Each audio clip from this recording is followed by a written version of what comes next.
driver. And yeah, I just mean they have the nice things with them. Yeah, they probably get pulled over anyways. But Yeah, so, I mean, the thing about getting a flight to another camp is exactly what Suzanne is saying. So you need a military convoy to every single place except for Goz Beida, which is why they picked Goz Beida. So for sure we're stuck in Abeche at least one more night. That's no way around it. See if we can... If we had still Buba here, we could have possibly headed out to Gaga, but even that would have been very iffy because it would have been just on our own. Yeah. So let's see what Suzanne can tell us. My name is Suzanne Marie-Jones, and I'm reporting officer in Eastern Chad, based in the sub-office of UNHCR in Abeche. How long have you been here? 15 months. 15 months. That's a year and a few months. That's a year and a few months, yes. Where is the home when you're not in? Home, my husband and my two children, who are in their 20s, they live in Haute-Savoie, which is just outside Geneva. Now, the reason that you were unable this morning to take off by plane to go down to Goz Beida was because, yet again, we have unconfirmed information of movement of armed vehicles, tanks, whether it's rebels, whether it's government, whether it's Sudanese, whether it's Chadian, we never know. But we live constantly with this environment where we have unconfirmed rumors, and we have to be careful about who goes where, and we don't want to risk anybody's lives. With the insecurity situation, in February, KDJ and I went through some excitement that we were hoping not to ever go through. Yeah. And for our family, it's very difficult.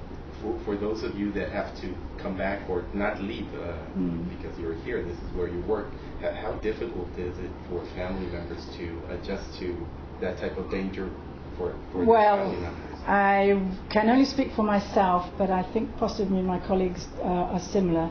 My family don't know half of what goes on.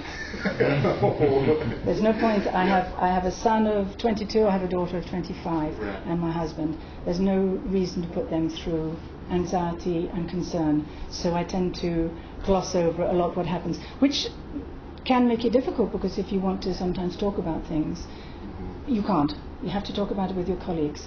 So that's not good, obviously, but why put them through? Yeah, so they don't get upset daily updates on security situation in Canada. No, and if I do, I put a slant on it, which... Yeah, I remember talking with you last time that you're a little bit like us, that sometimes in the moment you see kids playing and you want to play with them. Oh, yes. Do you enjoy being out there with the people in the camp, with the refugees? Definitely, definitely. Sometimes you can be sitting behind a computer and you think, what am I doing here? Why am I writing this report? Is anybody ever going to read it? And it's good to touch base, it's good to touch reality.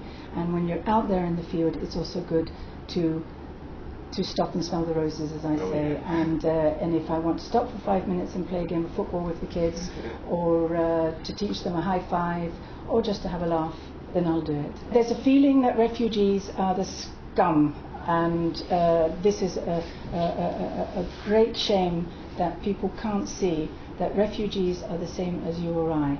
They have just been, unfortunately, in the wrong place at the wrong time. They are of all walks of life. You've got your doctors, you've got your nurses, you've got your teachers, you've got your housewives, you've also got your criminals. You've got every single slice of human life, social life, just as if you would slice an American village or American town in half and remove 10% of it, you would get all walks of life.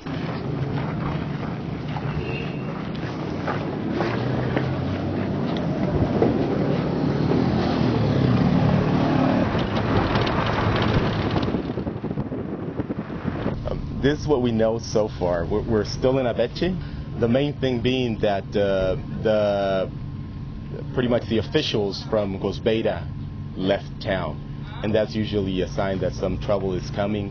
We had read in the news that there was some clashes, but we've heard here from UNHCR that it's pretty normal, so that didn't scare anybody.